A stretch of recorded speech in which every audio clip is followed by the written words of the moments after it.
President Trump had never ordered an airport shut down before, but an incident in Alaska's skies that morning changed everything at Anchorage International Airport. Passengers began their day with little idea they were about to become part of a story that would reach the White House, unlock the mysteries of Beyond Secrets. Be the first to like and subscribe. Deep in Alaska's snowy wilderness, one flight was about to reveal just how dangerous air travel could be when things go wrong. It was a crisp winter morning at Ted Stevens Anchorage International Airport, where passengers hurried through terminals with coffee cups in hand at Gate 37A.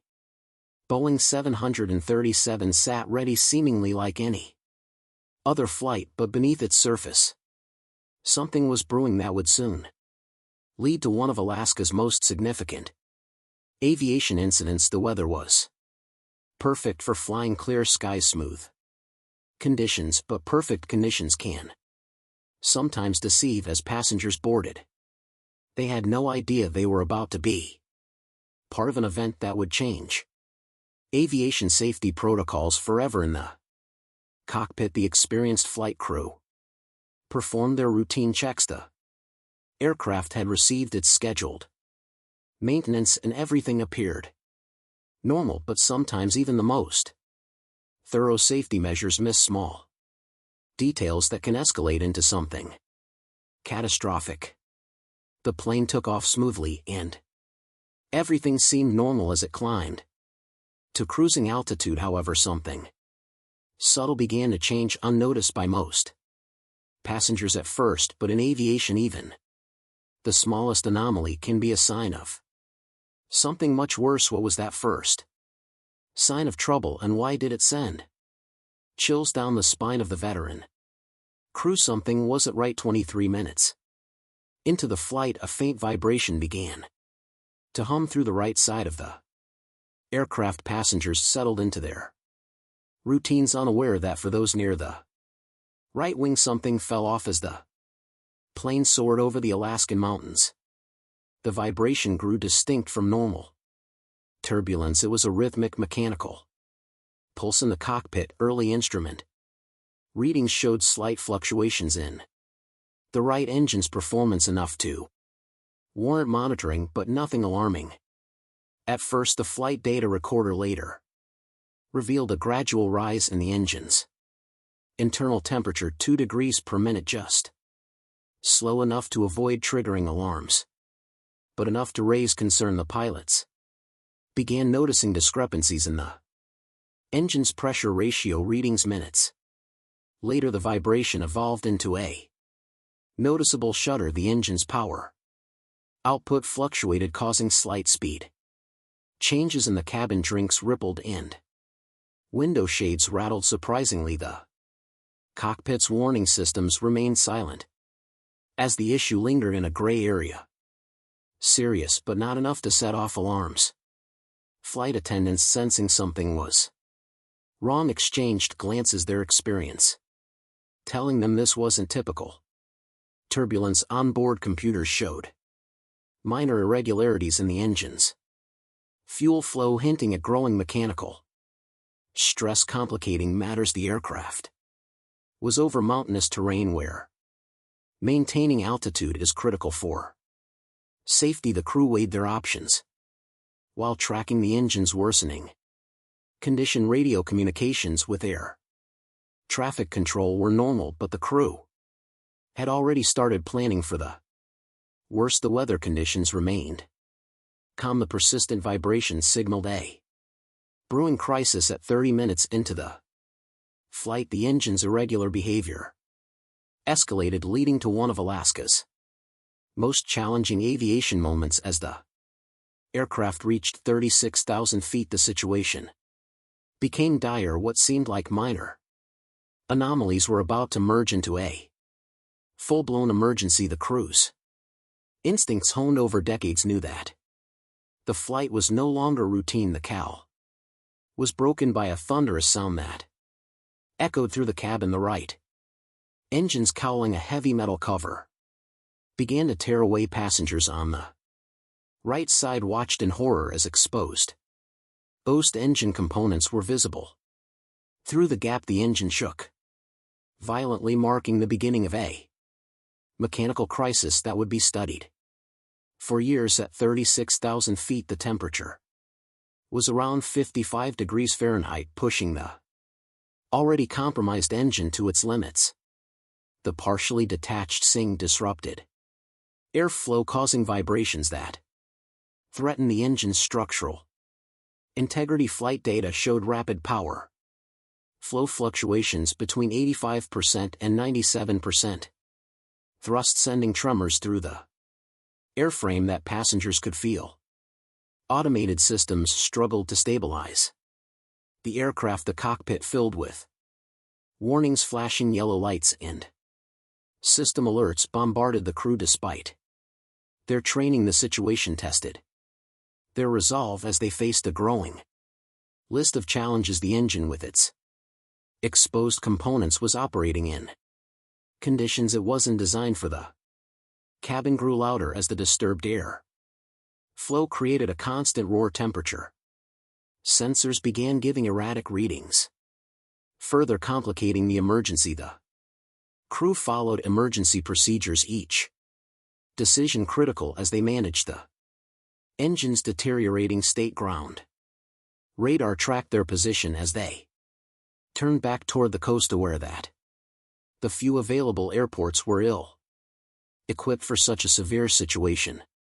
Fuel management became crucial as the compromised engine burned more fuel. The crew had to balance the remaining reserves with the need for an emergency landing. The aircraft systems were behaving unpredictably, adding to the pressure as the SING threatened to come off entirely. The crew's ability to control the plane grew more difficult. With the Alaska wilderness below them, their options for landing were limited. The decision between a nearby region airport or Anchorage's fully equipped emergency response team loomed large as the morning sun illuminated the damaged engine. The crew's window for decisive action was closing. The situation had escalated into one of the most critical in-flight emergencies in recent history, shaping the future of aviation safety. Time became the enemy. The crew began a calculated emergency descent, knowing they needed to lower the altitude for better control. However, the damaged engine's erratic response and unpredictable airflow made it difficult. The autopilot was disengaged, and the pilots manually navigated through the descent, avoiding turbulent patches that could worsen the situation. The aircraft's flight management system started displaying warning messages as rapid descent and asymmetric thrust pushed several systems to their limits. Warning lights flashed across the panel, and systems struggled to adjust. Radio communications intensified as air traffic controllers cleared a path through busy airspace, reconfiguring flight corridors to accommodate the distressed plane. Other flights were diverted, creating a protective bubble of clear airspace around it. The engine's condition worsened with metal fatigue, indicators showing alarming readings. The detached SING had caused cascading mechanical issues throughout the engine. Each minute of operation risked further damage, but the engine's remaining thrust was crucial for flight. Fuel management became critical as the engine consumed more fuel than usual while producing less power. The nearest airport was 23 minutes away, an eternity in an emergency.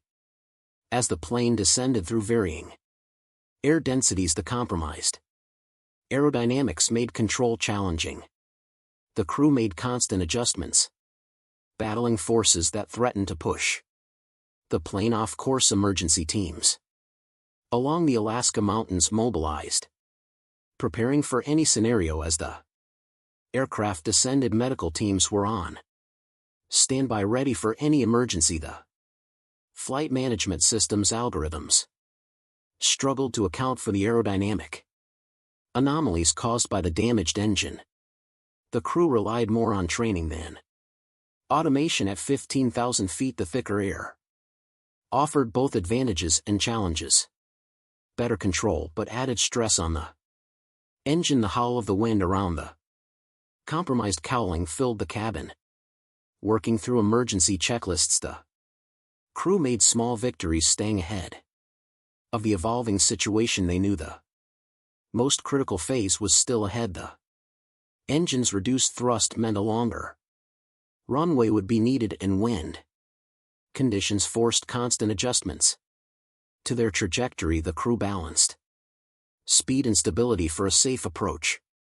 As the snow-covered peaks of Alaska grew closer, the full extent of the damage became clear. With ice forming around the engine components, the flight had turned into a crisis that would soon capture national attention. The crew prepared for a landing few pilots would ever face.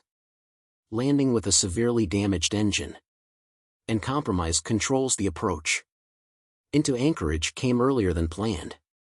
The aircraft wouldn't reach its intended destination, but returning to Alaska would save everyone on board. The crew managed their speed carefully, avoiding excess speed that would further stress the engine or slow down, risking ice build up on the wings. Air traffic controllers cleared Anchorage's airspace, creating an emergency corridor as the plane neared the runway. The landing gear deployment added more challenges in sub-zero temperatures, fierce winds, and additional drag made control difficult. But the crew managed small corrections. As they descended, the runway lights were barely visible through the snowstorm, but they knew Anchorage was their only chance. The landing in extreme conditions required exceptional skill. The crew landed the aircraft with precision on the icy runway. Though the flight lasted just 47 minutes, it felt like an eternity. President Trump immediately responded, ordering a shutdown of the airport and praising the crew for saving lives. "Thank God they turned back," he said in an emergency press briefing. If you enjoyed the video, be sure to subscribe to Beyond Secrets for more educational content. Thanks for watching.